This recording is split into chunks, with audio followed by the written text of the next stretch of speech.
It's Thursday night on the live stream, so must be time for another edition of Soul Tree Radio on In the Raw. I'm Tony McLean alongside Michael Lewis Ingram here for another edition of Soul Tree Radio in the Raw, sponsored by BASN Newsroom. Michael, hello. Good Happy evening, Thursday to you, sir. everybody. All right, how's everybody? It's that time of year. Smorgasbord in effect. We got playoffs up the wazoo.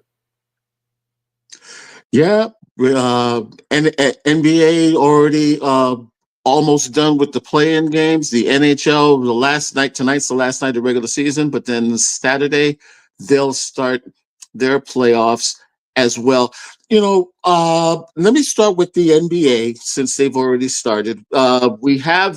We basically have all the matchups except with the exception of the AFC. We have the two play-in games tomorrow. In the East, Miami will play Atlanta. The winner will play the Cleveland Cavaliers. And in the West, we've got Dallas taking on Memphis. The winner to take on the number one overall seed, the Oklahoma State Thunder. Now, OKC was the number one seed in the West last year and wound up getting eliminated. Cleveland, of course, real surprise this year. One of the big surprises, and it's Mike. Even with the Celtics being, I would consider the Celtics still the favorites since they are the defending champs. But if there's ever a year where somebody could come out of maybe not nowhere, if there's ever a year where you possibly could get, say, a Cinderella run, I get the feeling we're gonna see that this year. Well, I think the reason we're going to see it is because the play elevated in more than just the usual suspects markets. I mean, nobody really thought Detroit was going to turn out to be as effective as they were over the course of a whole season. It wasn't just a stretch here and a stretch there. Detroit really balled out, and they deserved to get in. I think the same with, to a lesser extent, Dallas. To get to the play-in game after that unbelievable trade, you would have thought they'd have been dead as a doornail. But they're here and they had a shot, and all you want is a shot. As long as you have that, especially with betting involved, you're going to entice fans to follow your course. Yeah, I said it last week. I've been saying it to a lot of my friends as we bring in Gary Norris Gray, the third member of our group here for tonight. Not very optimistic with the Knicks going into this series with the Pistons. Yes, the Pistons only won 12 games last year. Yes, they're probably just glad to be there. But to me, that's a dangerous team because let's face it, the Knicks have been built to try to win a championship. This was the reason why they brought in Cat this year for Randall and DiVincenzo. The thing is, the inconsistency has been on both sides. It's been defensively and it's been offensively. Even now, Cat's been everything advertised, pretty much a double every night. Yep. But between injuries and whatever, I think Brunson has taken a step back. The fact that this team doesn't really go more than 8 or 9 deep, I get the feeling that they're already somewhat mentally tired in the sense, we know the NBA is a grind, but now you've got this Detroit team, which in many ways is sort of behind schedule. It's sort of behind schedule. I thought that they would be a playoff team last year, but they bottomed out. But they changed, they tweaked the coaching system, they tweaked the roster, and other than Cleveland, I think they've been one of the better stories this year in the NBA. And now, a lot of time, now in the NBA, especially in the playoffs, there's always seems to be like a pecking order, and you always sort of have to have that crushing loss before you get that, before you actually play for the championship. Now, I'm not saying Detroit's ready to play for the championship, but this is sort of their men at work stage in a sense now. Well, you know what I find interesting? You talked about Cleveland and Detroit, not big markets, but you're talking about teams that changed up, managed to win games, and they got better. So you created more fan interest, and now at the end of the playoffs, you got two totally different spots of interest. The NBA is winning by subtraction because you're not getting the usual people doing what they're doing. Nobody expected Cleveland to play this well. I mean, Donovan Mitchell played his ass off. So Cleveland, much credit to them. Detroit, much credit to them. The Knicks, for all that they Yeah, out west, you have a complete battlefield out west. Hold on, Gary. Hold on. Go ahead, Mike. No, like I was saying, because of places like Detroit and Cleveland and Oklahoma City, the league is getting more interest than they ever got because they're now in spots that we didn't have as places of NBA interest. And that's a good thing. The more markets they get involved in this, the better it is for the NBA because it won't be usual suspects. It'll be interesting to see who survives the playoff hit, rather the play-in games. Mm-hmm.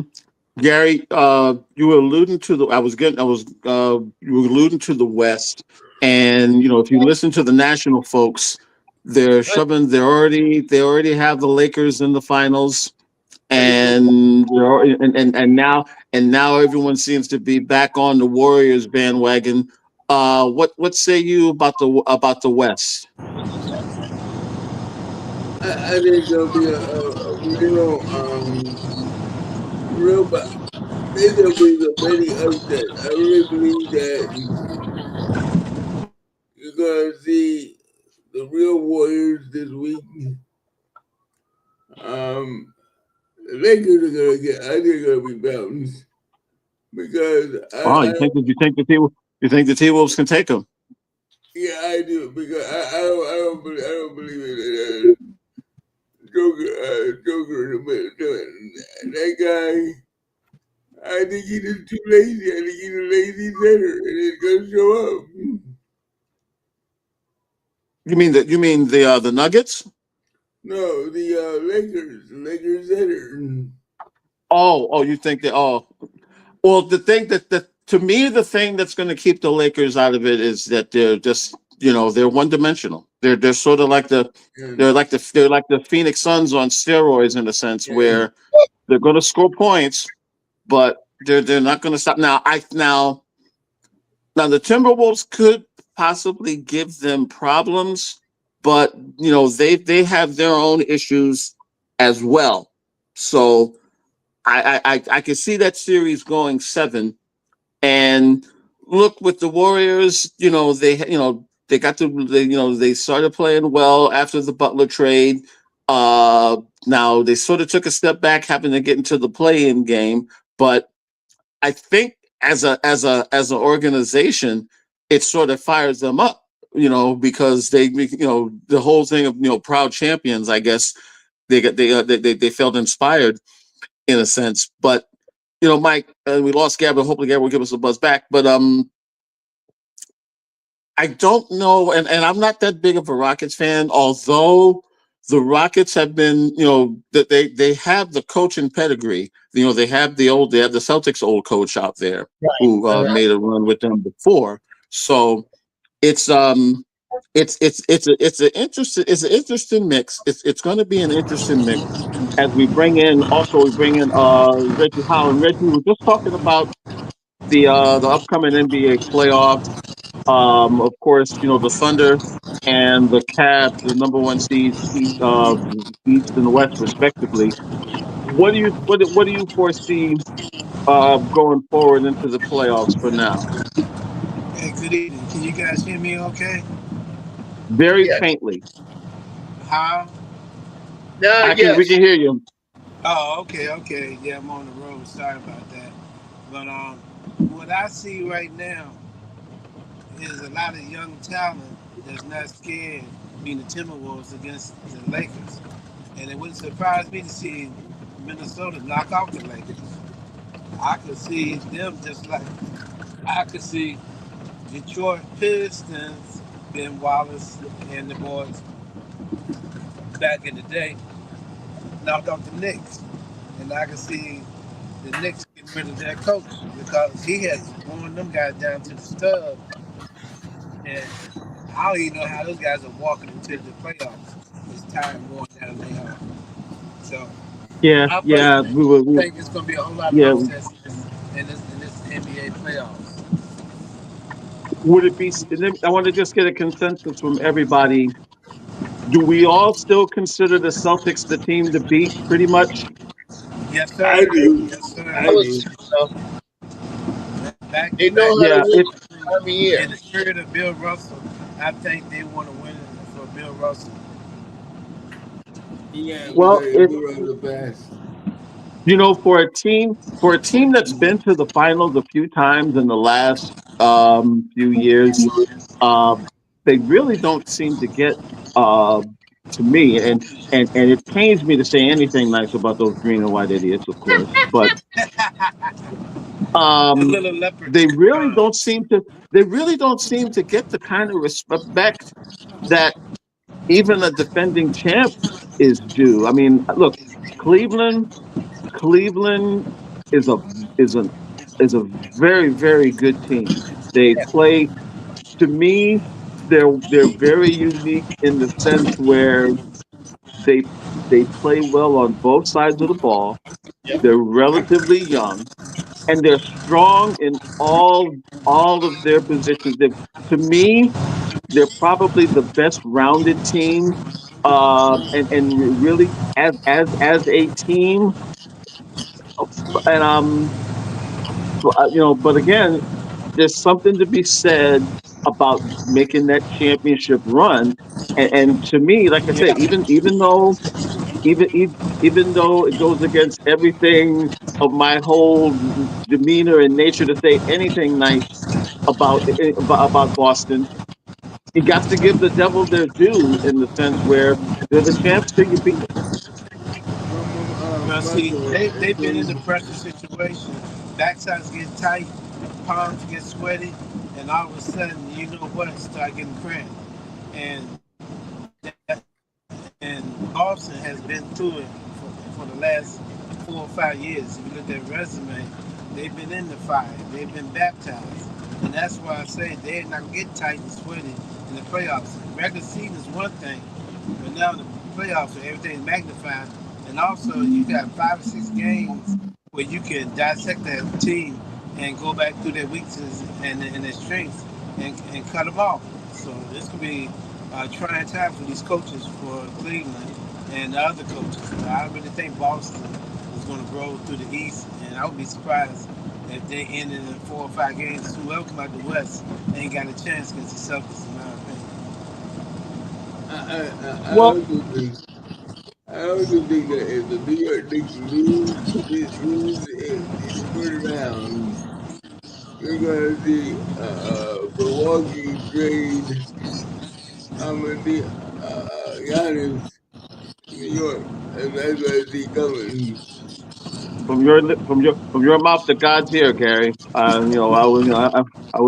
wouldn't mind seeing him come there. But I guess the thing for me is,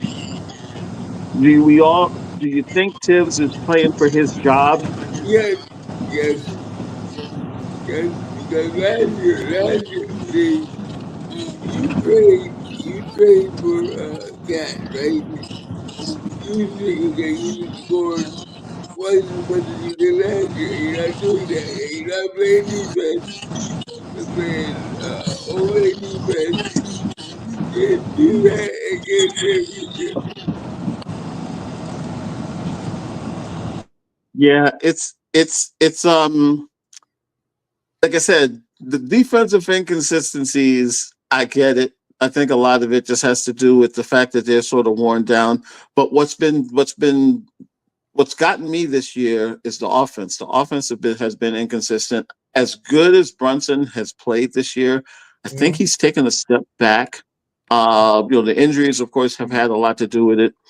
Uh, as much as I love Josh Hart is more of a energy guy. He reminds me so much of John Starks in the sense of his defense and how he gets hyped. But the thing is, historically, and I talked about this I think last week and a few other times, Tibbs comes off to me as he's part Van Gundy and he's part Billy Martin in the sense of he's a defensive minded coach. We know that from his days, even when he was an assistant back in the day.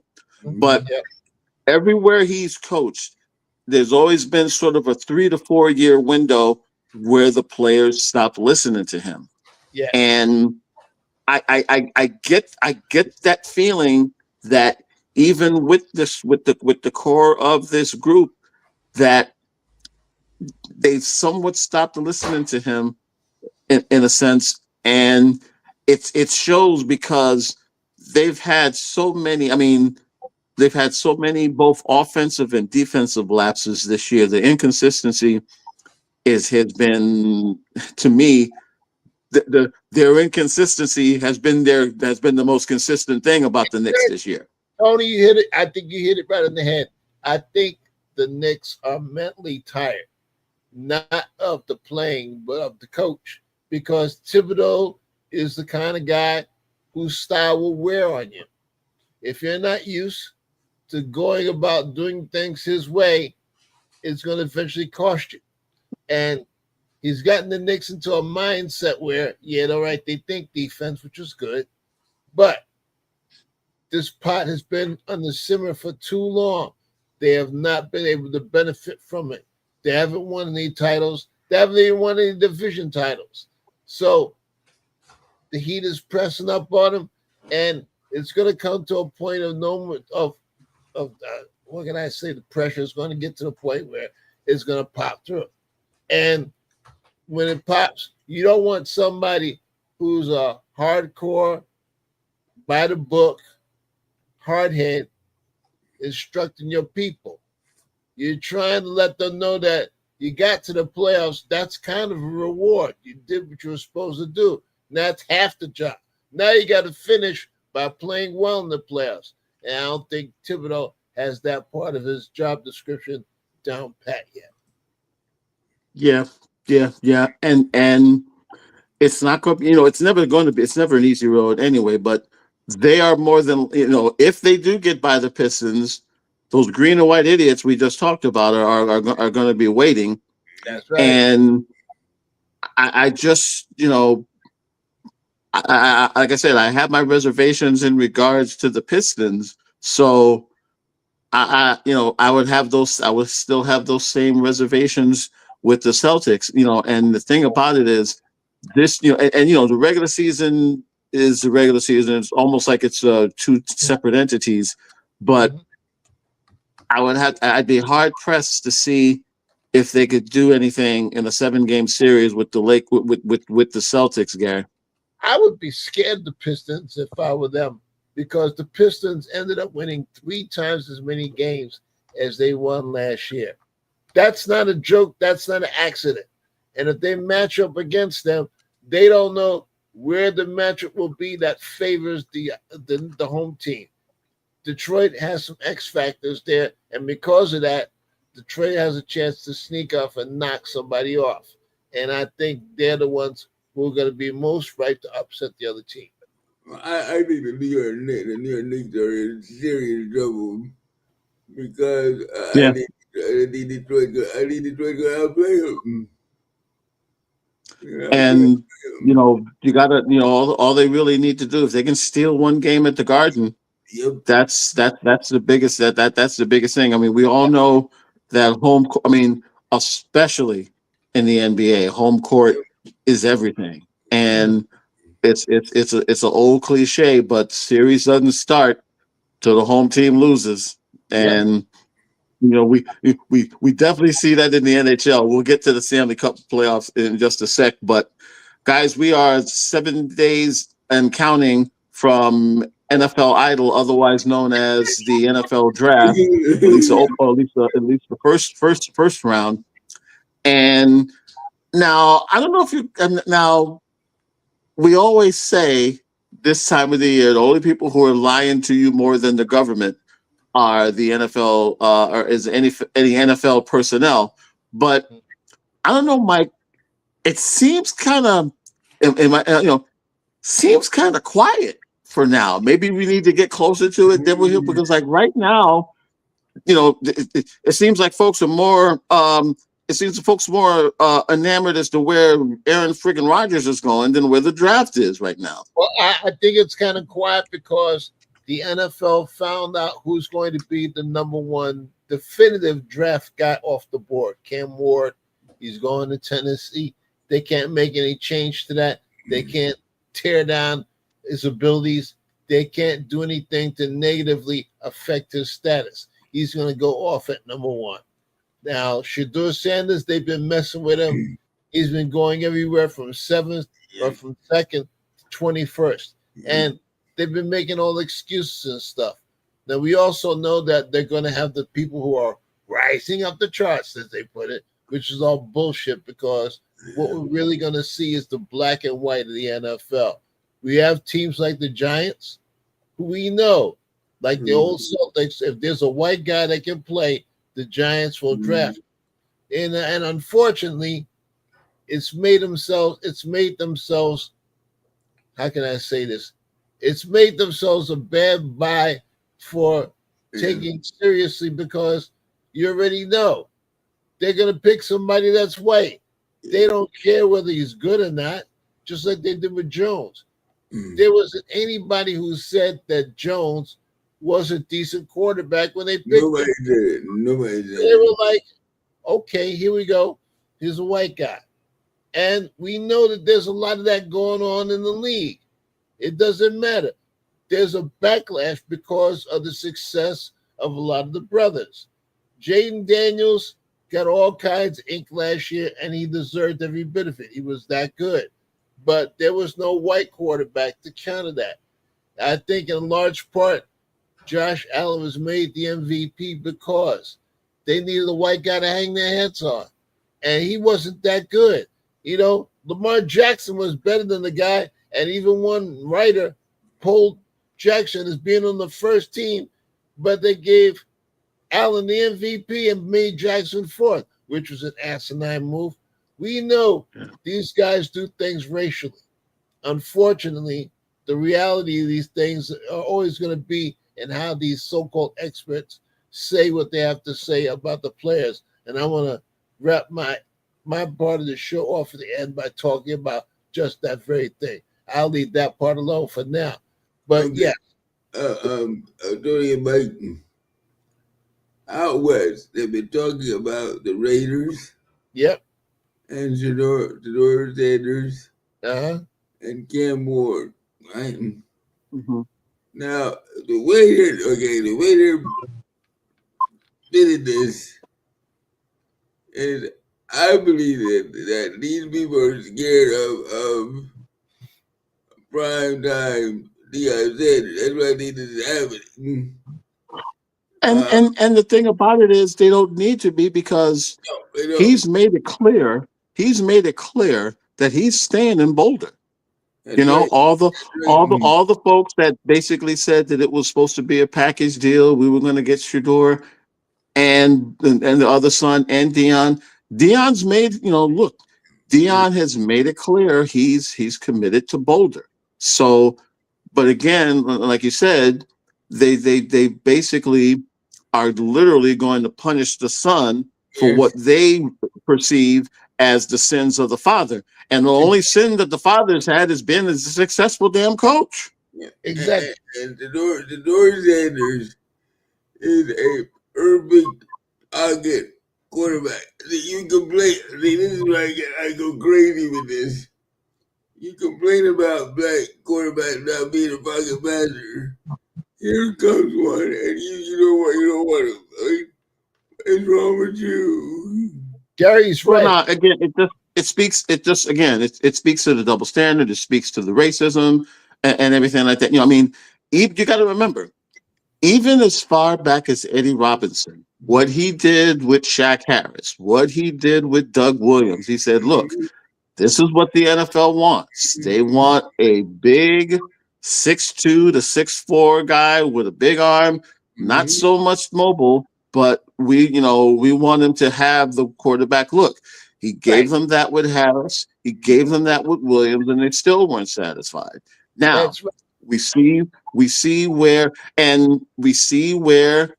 the quarterback position has evolved and evolved and evolved, even from just 20 years ago, and even more so now. And now, I mean, to me, the biggest flaw with Shador is I'd like to see him put on about maybe 5 to 10 pounds because the hits that he took in college,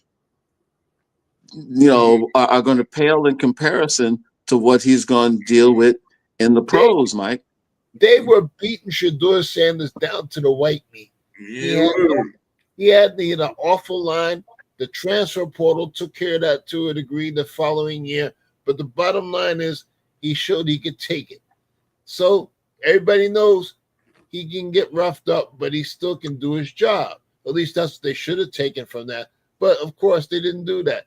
They're looking for other things to say, which is why one moment they were talking about Shador being second and going to Cleveland. The next minute they were saying, well, he needs to play from the pocket and maybe New Orleans will go up. And that's where I think he'll be. But then after that, it was like, well, there's this, there's that, and other little niggling things. And the next thing you know, Mike Tomlin is picking him 21st. Now, I don't think he'll go down that far, but they geared this discussion to tear him down. I think because they couldn't do anything with Cam Ward. Cam Ward was the consensus #1 pick. He's done everything that they want to have done for the first overall draft pick.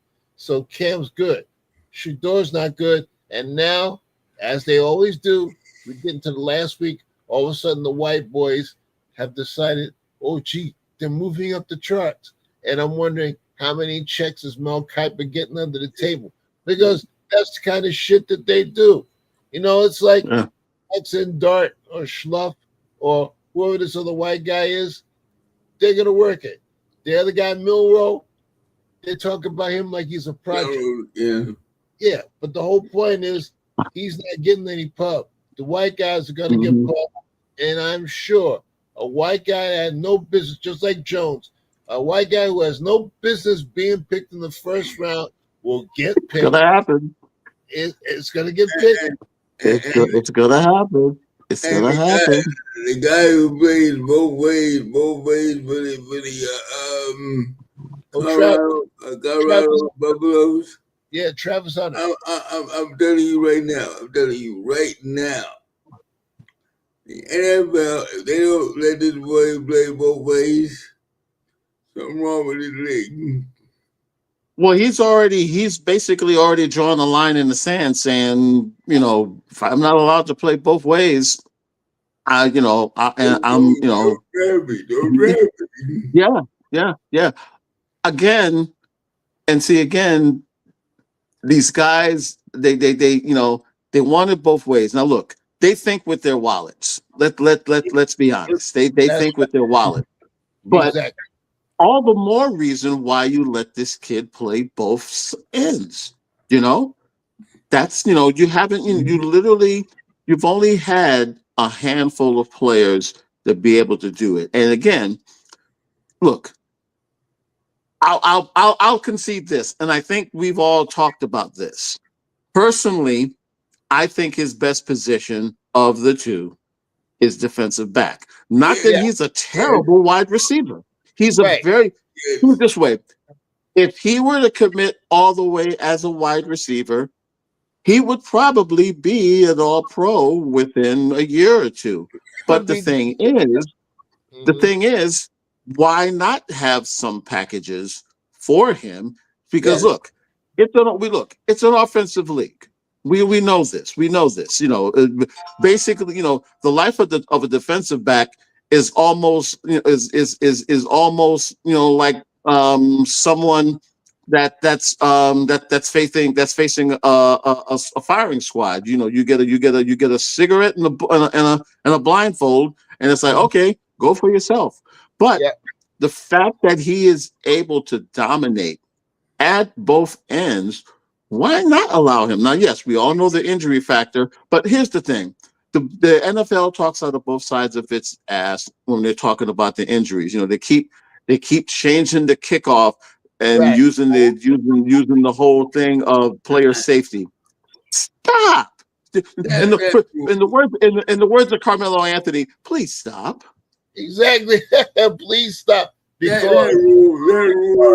Because rule is so crazy because Travis Hunter could literally have his contract changed by saying, I want incentives for the number of snaps that I play. Because I'll be on offense and defense, I should be rewarded for the number of snaps that I play. Now, if the average number of snaps in the NFL game is, say, 80, offense plays 40, defense plays 40, roughly. But Mhm. if I'm playing 80 snaps a game, I'm definitely getting more money. My contract should say Even if so. he and Mike, even if it's 60 or 70, he's still, because again, Exactly. it's about impact. And see, and go ahead, I'm sorry. And I'm just saying Go ahead, Mike. he's going to get more because he can do more things. And if they find out he's a better cornerback than a receiver, and he's a good receiver, then that means more money, more money, more money. Your talent is commensurate with what you get. And if he's that good at this level, you got to reward the guy. That's common sense. That's just good business. If you ended up, if Travis Hunter gets selected by, say, the Giants at 3, you've got Russell Wilson throwing to Malik Neighbors and possibly Travis Hunter. That's a pretty decent combo. That's somebody you can work with. If he's in the defensive backfield, he's going to play against the best against the Eagles, the Commanders, and the Cowboys. So he'll be playing up against C.D. Lamb and Terry McLaurin and Devontae Smith, AJ. Obviously, he's going to be valuable. If he proves to be that good and if he proves to hold up under all that pressure, pay the man. Yeah, yeah. And to me, again, if you take the greedy bastard factor, which has always been prevalent in the NFL, this is a no-brainer. Imagine just whomever drafts him, and it would be ideal if he was in. Let's be honest. It would be ideal if he was in Jersey, Yeah, because look, the Giants are coming off of one of their most god awful years. They yeah, need a they need a spark. They need some sort of a spark. Um, why not get this? The whole uniqueness that Travis brings to this, to me, it speaks volumes. It speaks volumes to how the NFL loves to push the sport. And Patrick Farrar is now joining us as well. And Patrick, we were just talking about, how are you, sir? We were just talking about Travis Hunter, and you know the NFL in their wisdom. Um, I don't think even they realize the goal line that you have here with this kid, because there's never really now. Everybody knows about Chuck Bednarik.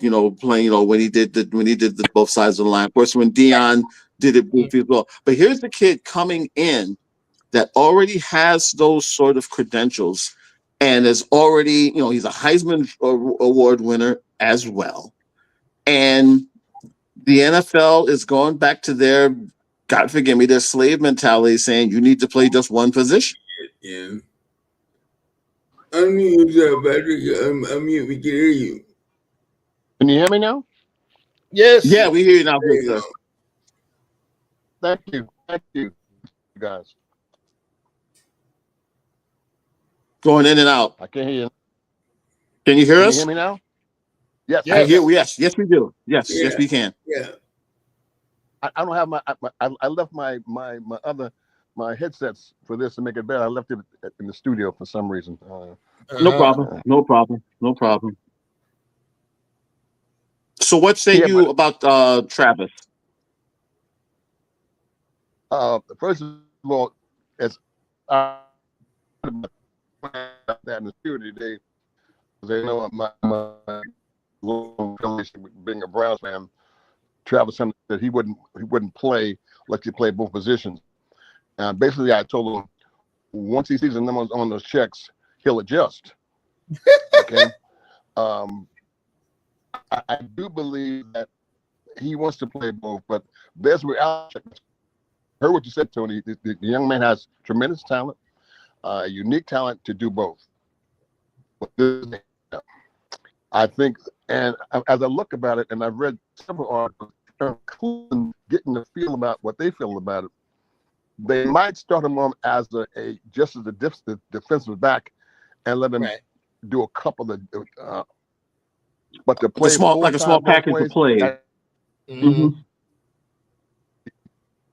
Dude, this is, and believe me, the ego of guys in the NFL are so big. They're going to jack you up and say, "You're going to play my position this too?" Oh, no. Ain't going to That's happen. So I think they're not going to draft him. I do think now they won't draft him. They'll start him as a defensive back, but they'll give him some spot plays on offense. Yeah, and that's, and you know what? That's fair. I think that would be good. I mean, as like I was saying, I think all of us clearly understand that defensive back is his best position, and that's probably where he's going to make the majority of his money. I would not be surprised, depending on where he goes, that he becomes an all-pro defensive back. He's another guy that probably should, if he comes to Jersey, make a couple stops at Mama Leone's along the way before he, you don't want him to get, now you don't want him to get so big that he loses his speed, but I also don't want to, you also don't want to see him get himself hurt out there. But it's an interesting draft, Patrick, in the sense where, and we were talking about this before he came on.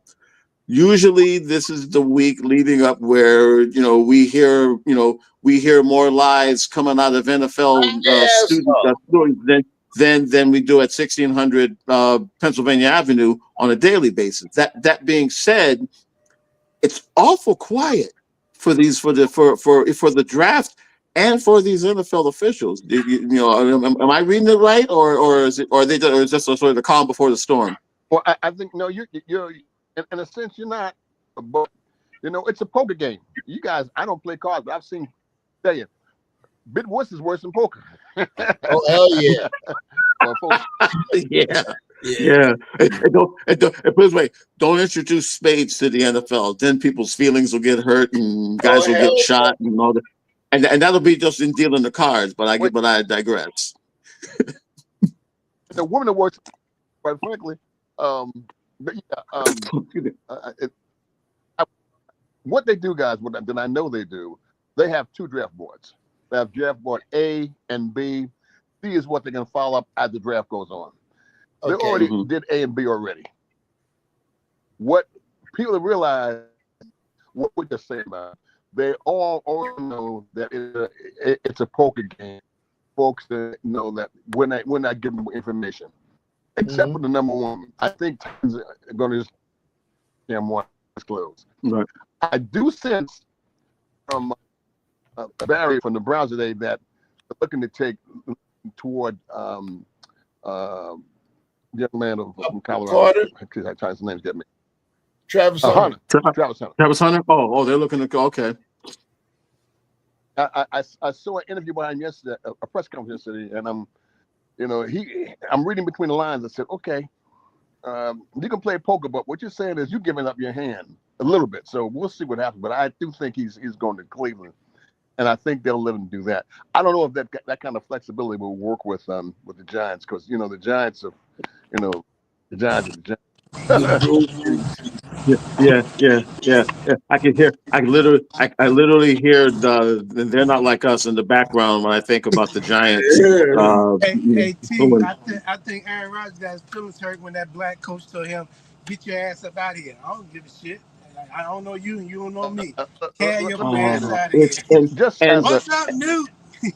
mhm. most, how many Go ahead, man. how many folks raise your right hand outside of here? Raise your hand. I'm raising my both 10 feet. I just want him to, put it this way.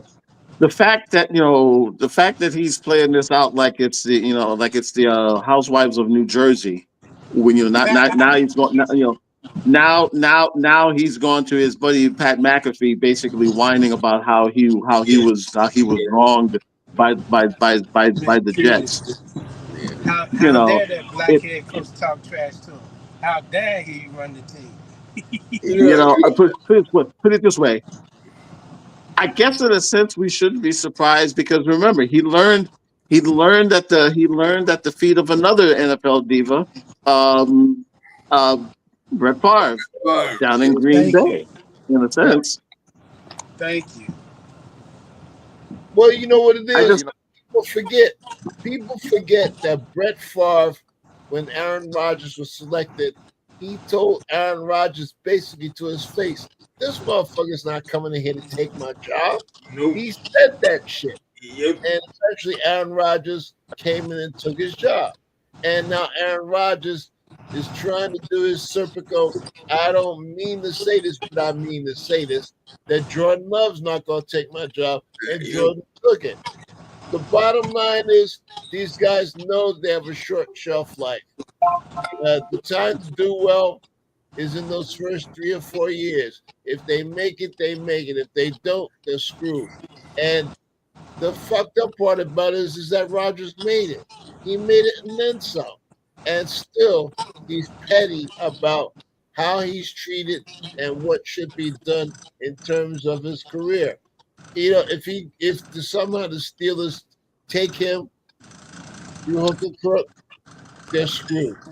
Pittsburgh will go backwards, and I don't think they're the kind of organization that looks for making mistakes like that. I think Pittsburgh will X themselves out of the Aaron Rodgers project, and he'll go somewhere else, if at all. yeah, I I don't think Rodgers is gonna play at all. Oh, He okay. got a lot of personal No. problems. Hey, look, he got a new girly girl he's dealing with.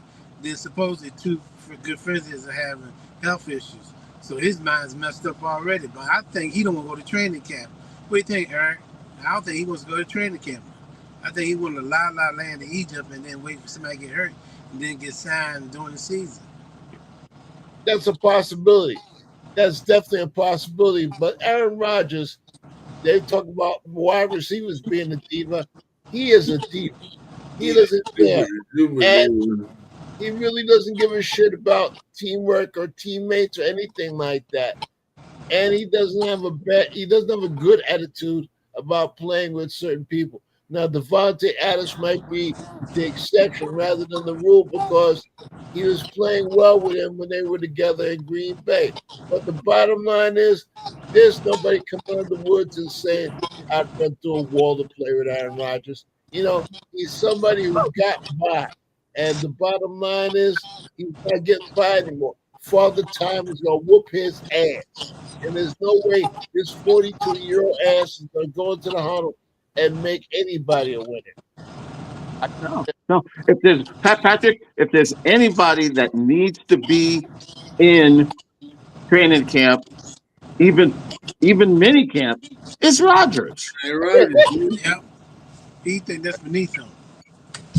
100% he won't be there. He won't go. and the thing about, he's in the NFC North.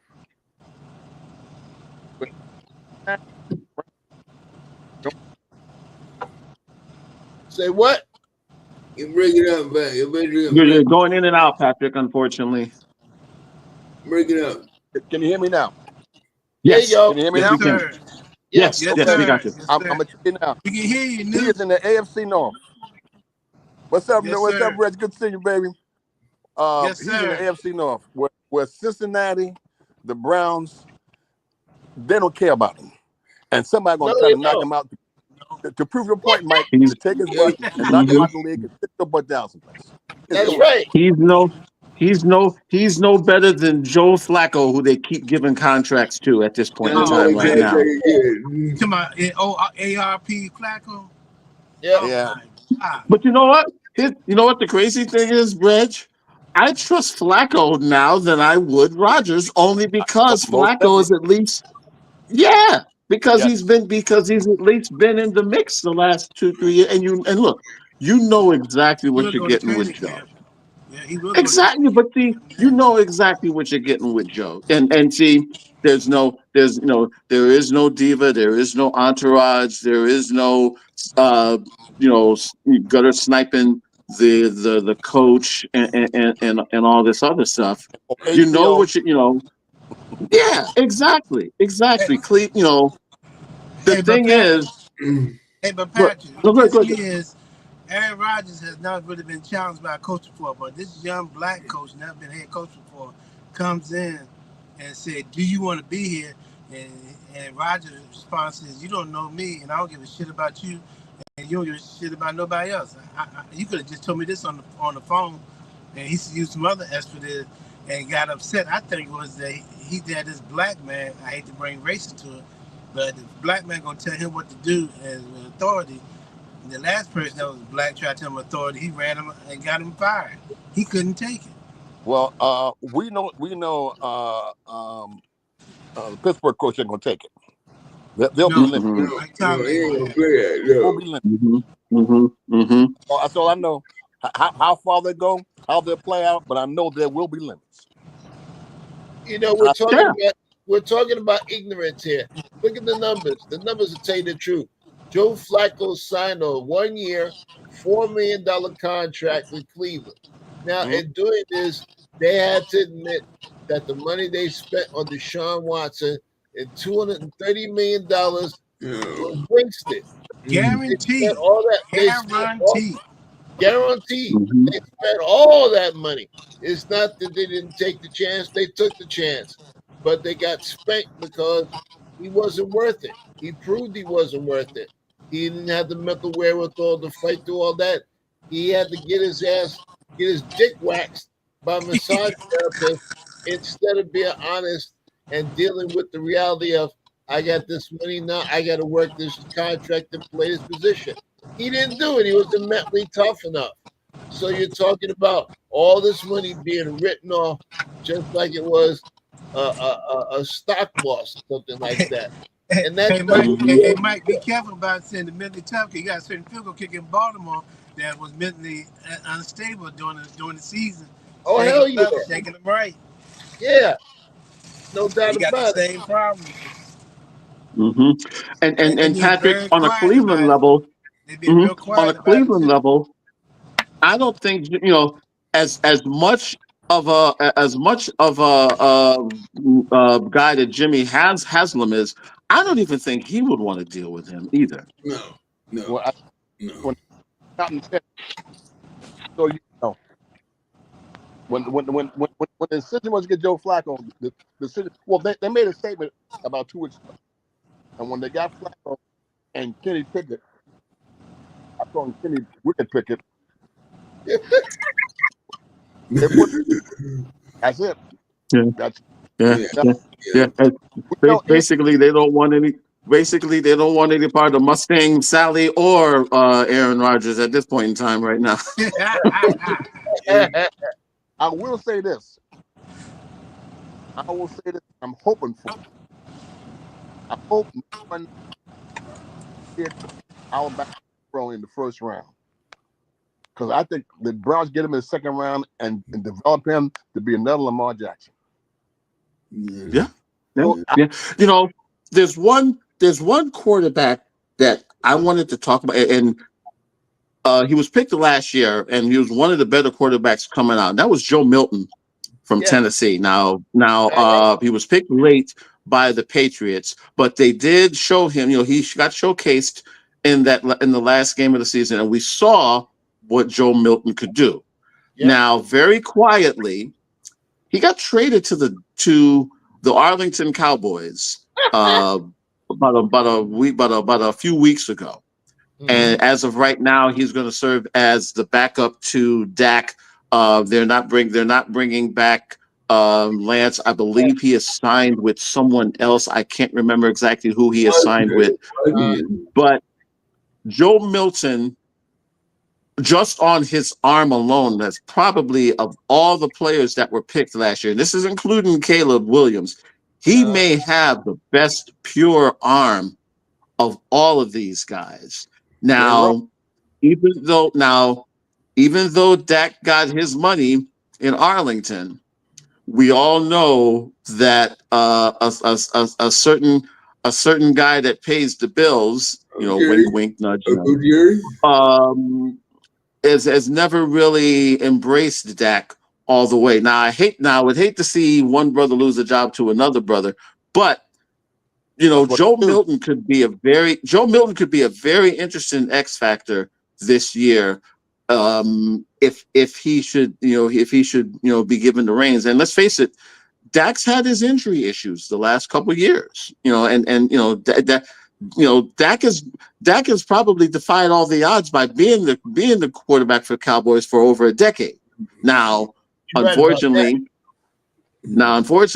the only thing he's got to show for are those stupid NFC East championship T-shirts, which doesn't fly well, of course, in Arlington. But of all the new quarterbacks and the returning quarterbacks, to me, Joe Milton, it's going to be interesting to see what happens out there this year, and also with Geno in Vegas. If the Raiders do wind up getting Shedeur, if he's still there by the time they pick, they won't pick what him. a great. No, You don't think the Raiders will pick him? They will. They won't. They got Geno. They won't pick Shedeur. No, Geno Smith was this era's version of Daryl LaMonica. They got Geno Smith to throw long. Yeah. They got people there who can run in there and fit the Oakland Raider mentality of, we believe in matchups. Our people can beat your people. And Geno has an arm. Geno can throw long enough. And it's not his fault that the Jets treated him like shit. The bottom line was the Jets missed. And now Oakland has a chance to really, the Raiders. Sorry, Gary. Vegas. They have a chance to get right with this. Two things. Very quickly, jump back to what you said, Tony. You're 100% correct on Joe Milton. When my man came from Ohio State to coach the New England Patriots, I'm going, that could be a nice matchup between Milton and May, but they made the decision. I think also pushed by the owner. We're going to play May and let him go. Yeah. That's right. Okay, but Milton can in the right situation, he can make a difference. And regarding Geno has proven that he's a top flight NFL quarterback. That's over now. It's now settling down to get a team around him to really exacerbate his ability to do all he can to become a winner and hopefully win a Super Bowl. You know what the issue really is? They're now annoyed at the fact that all these black quarterbacks are coming out of the woodwork now, and they are of worth. They are talented enough. And they can't make the excuse that, well, so-and-so didn't play in this kind of offense, or so-and-so can't do this and can't do that. They know damn well these guys are more than good enough. And now the gambling, the money dictates that they play well. Nobody, if you're a Giant fan, you're not going to go through another season like what you just went through. You saw all your money leave. The money you spent on your season ticket was garbage because Saquon Barkley ran over your ass and ran to Philly with the money. The bottom line is You got to have something of worth now. If Joe Milton is going to be successful, Dallas is going to have to be successful. And if Jerry Jones' old ass has decided that Dak Prescott needs to be pushed, Milton will push. But it's not about white and black anymore. It's about this guy is ready for prime time, and now you got to play him if he can do the job. And also, might add to that, the schemes now are not of the 1960s, 70s, and 80s. The scheme Yes. It's open space. Guys have to move. The defensive players have now have taken over the league in terms of their mobility and athleticism. You got to get somebody, a quarterback, who can handle it. I go even further. The scheme is so sophisticated that now you have to admit black quarterbacks are calling their own game. RPO is calling your own fucking game. The old run and shoot that Warren ran with those receivers in Houston, he was calling his own offense. He was running plays and stuff like that. RPO is just that. If you're smart enough to run RPO, you're smart enough to call a game. Ask Patrick Mahomes about that. The only difference between Patrick and Jalen Hurts is that Patrick is in a structured offense that he took years to master with Andy Reid. Jalen Hurts was successful for being able to call his own plays and being in the system. He's not as long as Patrick, but he was in there long enough. Okay, we just got a few more minutes left here before we get out of here, guys. Just want to make us want to thank everybody again for coming out on another Thursday. I want to get quick final thoughts from everybody. Let me start with you, Reg. Yeah, I was going to say, great having everybody here. Keep up the great work. If everybody chiming in, good seeing you, Newt. Keep up the good work. And just saying, keep the faith, because we got somebody in D.C. that for some reason think he has a PhD, but we know it's the other way around. But I'm not going to say that because we don't want to Greg, I cancel will say, the show. Greg, Thanks, Reg. Go ahead, Patrick. real quick, I wouldn't as prepared I want to be for tonight, but I will say, and you're talking about the draft. I'm looking forward to it. Interesting. The draft starts after the Giants make their selection. That's when it gets interesting. Yeah, because Tennessee has basically drawn a line in the sand. Basically said they're going to go with Cam Ward. I think Cam Ward's going to be a good player. He's going to have to go through some growing pains or what have you. I hope that they're smart enough to pick up some linemen so they don't, as Mike says, get beat by the white meat his first year. But you read all these stories where Caleb Williams said he literally went home crying pretty much every night after that first year in Chicago, and yeah, you could see it. You really could see it. But again, you do get the feeling that there's that in Chicago that there's a little light at the end of the tunnel, and hopefully not Miss McCaskey holding a flashlight. But we'll see. We'll see how it goes. Thanks again, Patrick. Gary, what say you? Oh, I'm sorry. This past week was Jackie Robinson Day.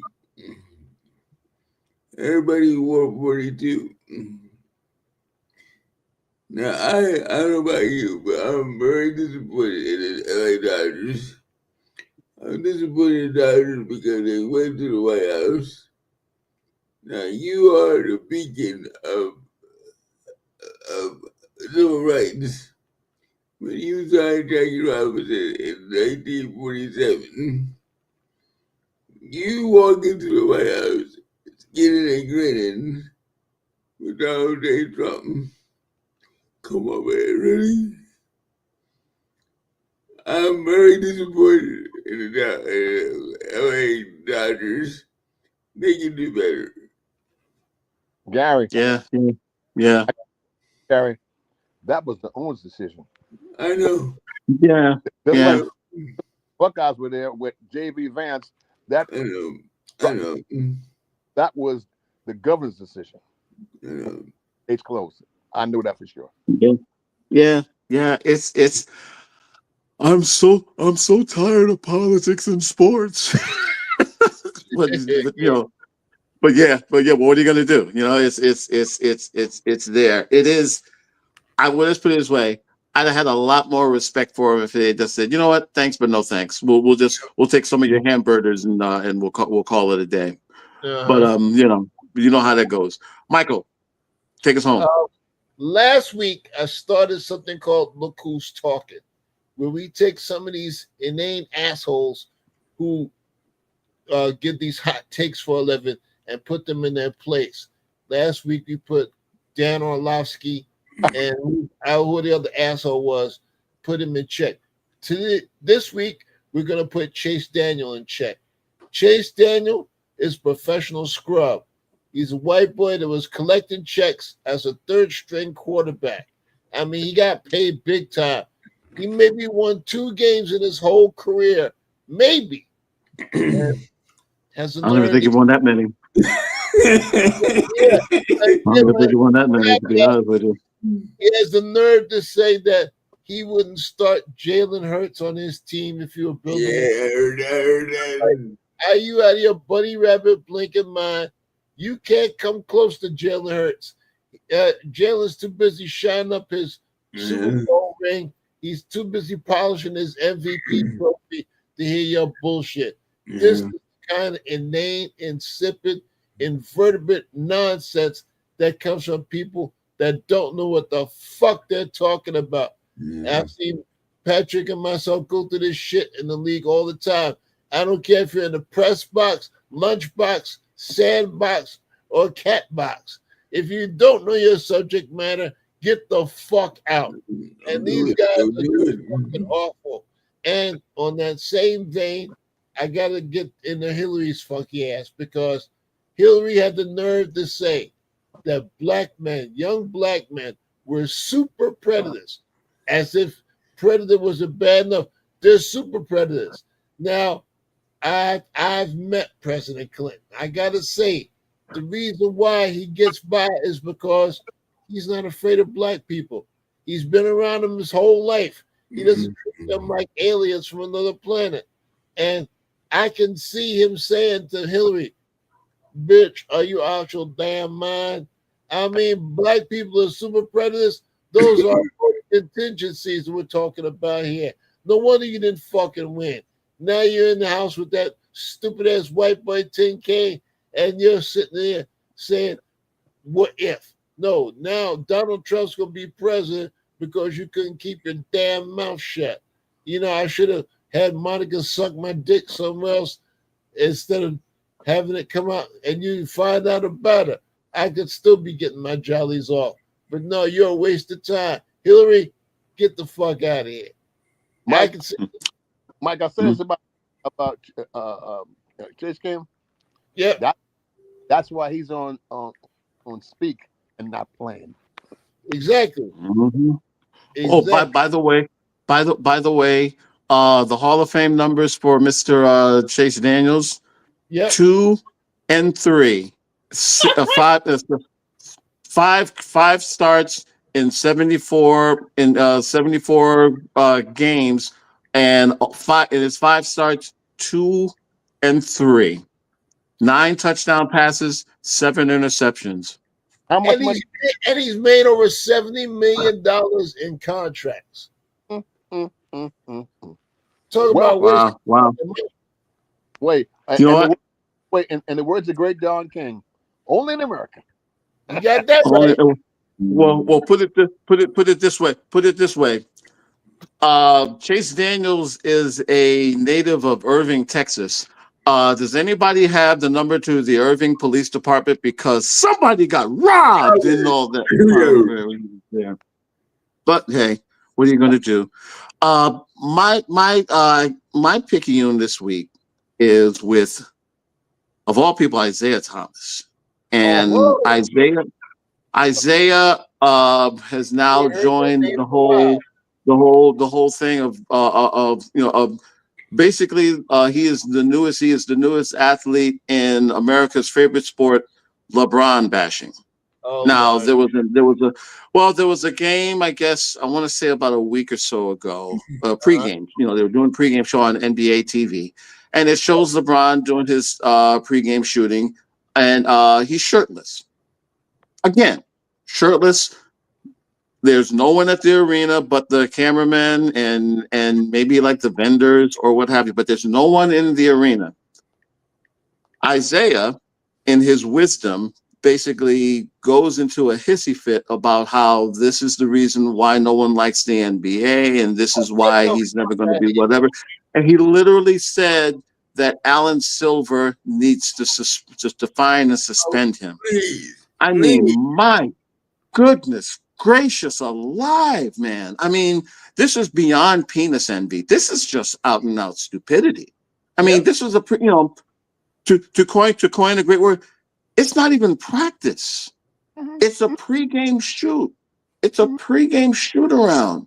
And because he's not wearing a shirt, this is something that's more heinous. Now, Isaiah, I don't want to bring this up, but you know, you and shirtless have a lot in common in a sense when you were trying to mess with Mr. Anuka Brown in New York. Oh yeah, and it's like, why? Again, when they go after these guys, when they go after black athletes, it's never got anything to do with the sport. It's always so inane, stupid stuff. Now, again, you expect it from you expect it from the Skip Baylesses, whatever. But see now, and especially in the NBA, you've got so many of these former players that feel the need to have to, they literally and figuratively get on their bully pulpit for this.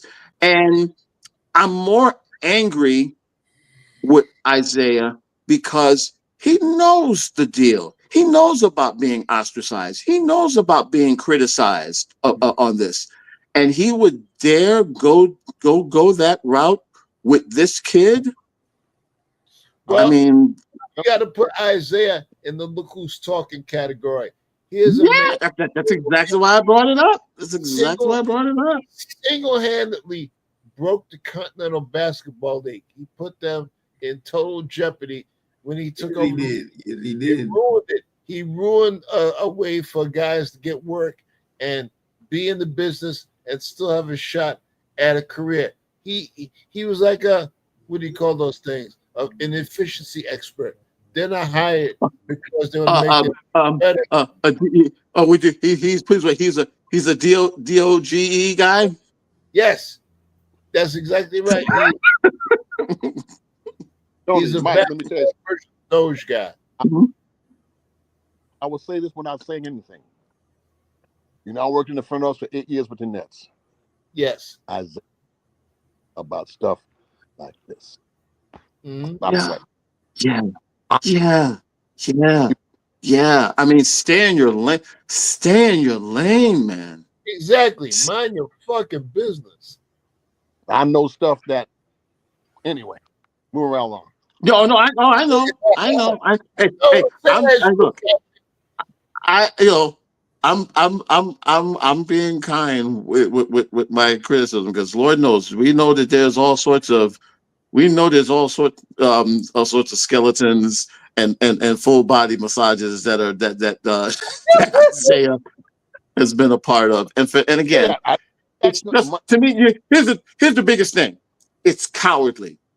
It's cowardly because you hide behind that bully pulpit, and now to LeBron's credit, I think he commented, but whatever. It didn't get to the Screaming A. Smith level, where they're planning a pay-per-view matches, but that's a whole other story, in and of itself. But it's just so disappointing. It's really just so disappointing because he knows better. I feel like I'm his dad talking to him. You know better. You know better than this, Isaiah. Yeah, act like you know better than me. As they say down south. You're right. Tony, when I said I'm going Isaiah, think think what you just said. X Magic. Oh, I didn't mean to say that. Yeah, really. Yeah, really. Yeah. Really. Yeah, really, really. What's that old Eddie Murphy line? Oh, so many skeletons. It's just Clutch the pearl. so. Oh, that message. Oh man, it's. I got a I got a headache. I had a good night going, and I got a headache. I wasn't expecting a headache until Edwin Diaz gets up in the bullpen later on this evening. So. Well, there you go. But that's another story for another time. But guys, again, thanks again for joining us here on Sultry Radio in the Raw. I want to thank Patrick Farrar, Gary Norris Gray, Michael Lewis Ingram, and Reggie Howell for joining us. I'm Anthony McLean. Enjoy the rest of your week, your evening, day, wherever you're watching or listening to the show. And we'll be back on here next week. And we will help monitor NFL Idol, otherwise known as the NFL Draft, a week from today. The craziness starts in less than 7 days. So we'll see what happens. Enjoy, guys. Thanks again. Good night. Right.